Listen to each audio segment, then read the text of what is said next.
आरोप लग रहे थे कि उन्होंने भी मेहमानों को जोड़ लेते हमारे साथ में और चर्चा की शुरुआत करते। दिनेश सिंह, प्रवक्ता बीजेपी हमारे साथ में, अनुज अरोड़ा है नेता कांग्रेस, कपिल श्रीवास्तव है हमारे साथ में प्रवक्ता समाजवादी पार्टी, प्रेम कुमार है वरिष्ठ पत्रकार और पवन दुग्गल हमारे साथ में सोशल मीडिया एक्सपर्ट। सभी का बहुत बहुत स्वागत है। एक बार जो बात सामने आ रही है विपक्ष के खिलाफ, सरकार ये दावा करे कि विपक्ष की इसमें अहम भूमिका थी, यहाँ तक कि समाजवादी पार्टी के कई कार्यकर्ता जयंत चौधरी तक के खिलाफ में मुकदमे दर्ज हुए हैं।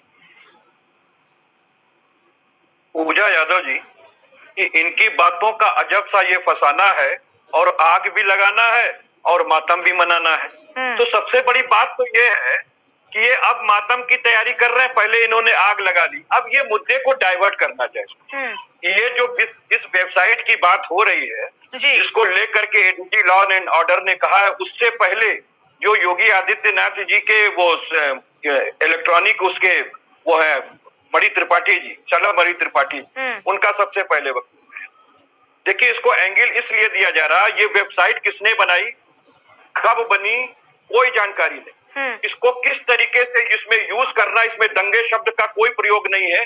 इसमें जो भी चीजें दी गई हैं, किससे कैसे बचाव करना, उसके बारे में जानकारी दी गई। सबसे पहली चीज ये है कि अगर सरकार इस तरह की परत को खोलती है तो उसके पास पूरे सबूत होने चाहिए कि ये वेबसाइट किसने बनाई थी, किस तारीख में बनाई, कब एक्टिवेट हुई।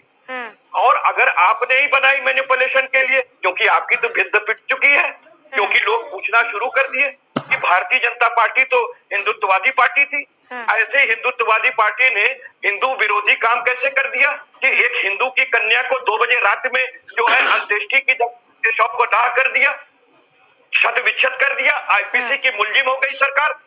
ये भी पता नहीं घर वालों को कि उसकी बेटी फूकी तापी गई कि किसकी बेटी फूकी तापी गई, संस्कार तो हुआ नहीं।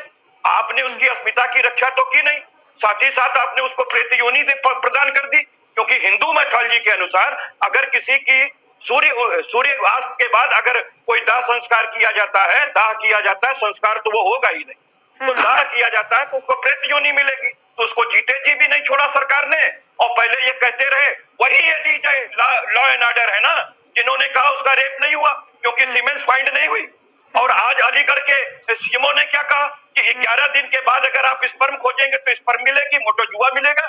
ये किस तरीके की सरकार है? मेरा एक सवाल लेकिन आपसे है, क्योंकि आपने कहा, आप ये कह रहे हैं कि उस वेबसाइट पर ऐसा कुछ भी नहीं था, दंगा का इस्तेमाल नहीं है, लेकिन फिर आप ये बता रहे कि दंगे हो तो कैसे बचाव किया जाए।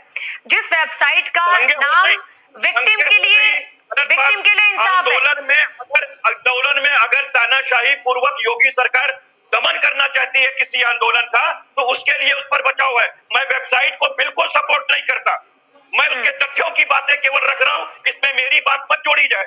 मैं स्पष्ट, मैं एक नहीं, आपने क्योंकि ये कहा कि दंगे, आप ही के शब्द हैं, आप चाहें तो मैं इस डिबेट में से निकाल के आपको आपकी बात सुनवा भी दूंगी। आपने खुद ये बात बोली कि दंगे में बचाव कैसे हो।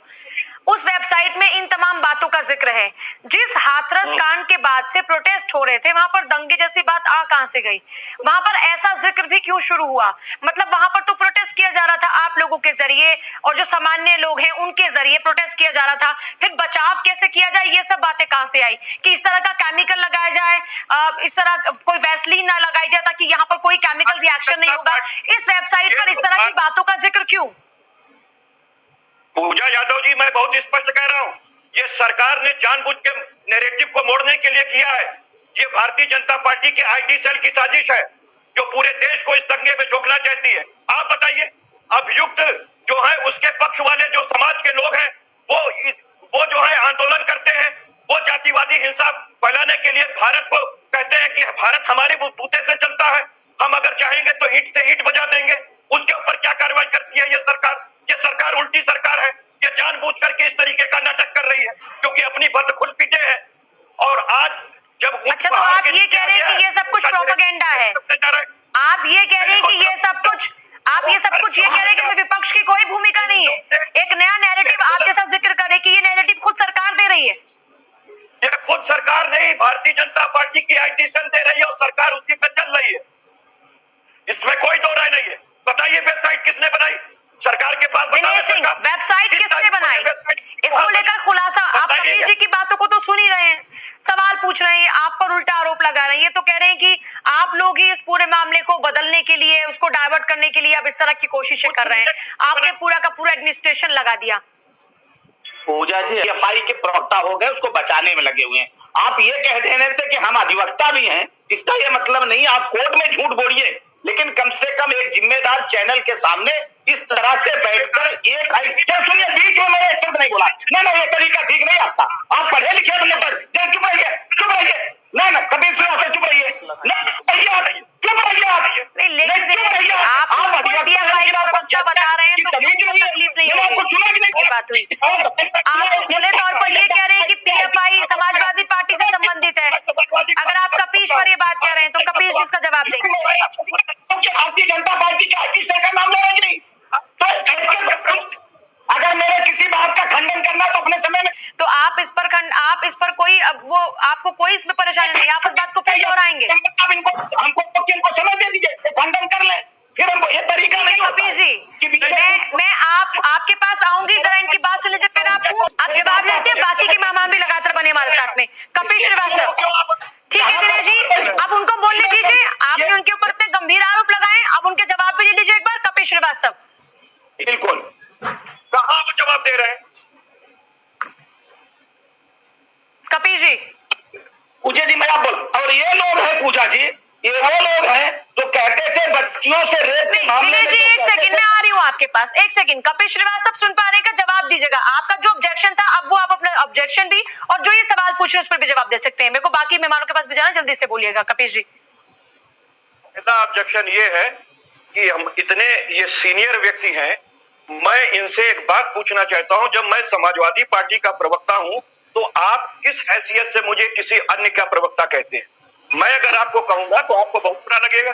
मैं तो नहीं कहा आपको, इसलिए हर व्यक्ति की एक हद है, उस हद में रह करके बात कर दीजिए। आती दिनेश। दूसरी चीज, मैंने जिस वेबसाइट की बात की है, इनकी एजेंसी, देखिए कोई क्राइम तब होता है जब एक्टेसरिया और मेंसरिया का संपादन होता है, क्योंकि अगर इनमें से एक का भी अभाव है तो वो क्रिमिनल एक्ट हुआ ही नहीं। आप जिस वेबसाइट की बात कर रहे हैं वो वेबसाइट कब बनी, किसने बनाई, आपको कोई जानकारी नहीं। मैं सीधी सी बात कह रहा हूं कि भारतीय जनता पार्टी ये जानबूझ के प्रोपेगेंडा कर रही है कि असल चीज से ध्यान हटाया जा सके, और वो सिर्फ इसी एडीजी लॉ एंड ऑर्डर की बात आप करते हैं। बहुत अच्छी बात है, बहुत बढ़िया बात। ADG he law and order तो कह रहे थे कि रेप नहीं हुआ क्योंकि सीमेंस नहीं पाए। अच्छा, तो कपीश जी, ये जो पीएफआई एसडीपीआई से संगठन है, क्या इनको बैन नहीं कर देना चाहिए?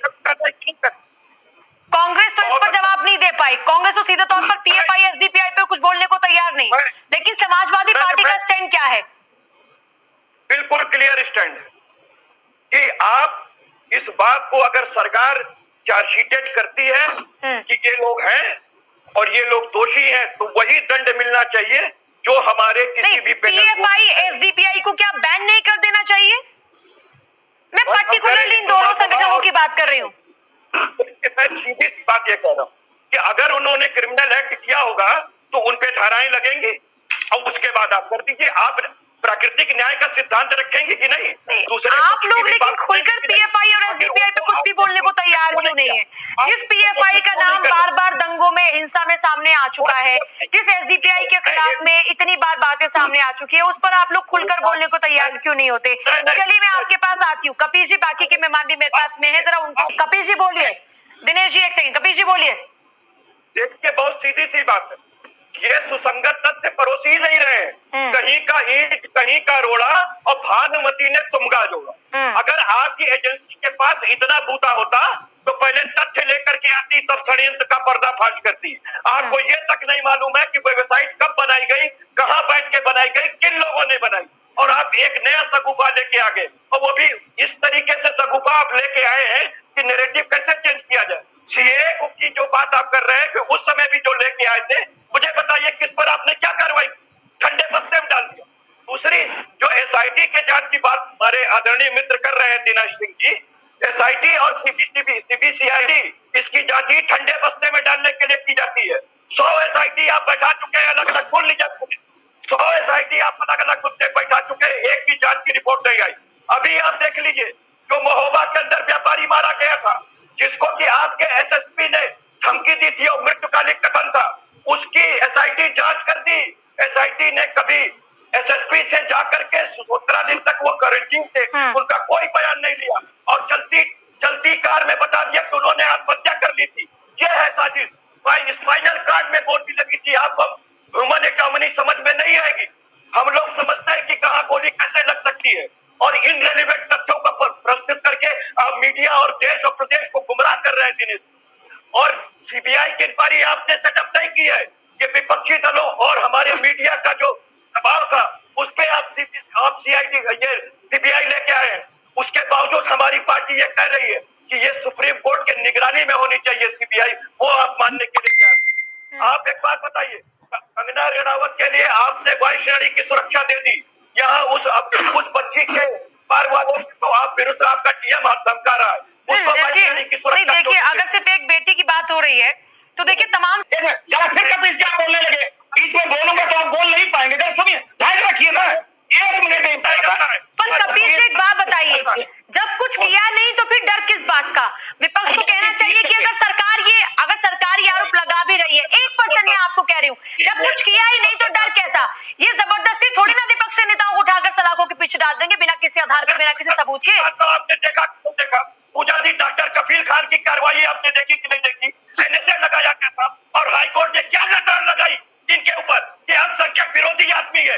उन्होंने देश की बात की और इन्होंने उसके ऊपर नहीं, मैं देखिए सुनिए कपिल जी, आपने कहा कि मामले पर जांच होनी चाहिए। जिस कांड का जिक्र पूरे मामले में नार्को टेस्ट को लेकर भी ऑब्जेक्शन है। अब चलिए जो एक नया एंगल आया है, सुनिए कपिल जी, जो नया एंगल आया मैं उस पर भी बात कर रही हूँ। जितनी बिना किसी आधार के या गलत सबूतों के आधार पर तो सलाखों के पीछे नहीं डाल दिया जाएगा किसी को भी। भगवान से डरना चाहिए। ऐसी लड़की को प्रेतियोनी दे दिए। हिंदू धर्म वाले बनते हैं ये, हिंदू धर्म और मैथोलॉजी के विपरीत काम करने वाले लोग हैं ये डरे। अनुज अरोड़ा जी कांग्रेस के तो पूर्व पार्षद है होने के लिए, देखिए कुल मिलाकर उत्तर प्रदेश जो हित में है वही सबसे अच्छा है और जो भी उत्तर प्रदेश में विकास के खिलाफ है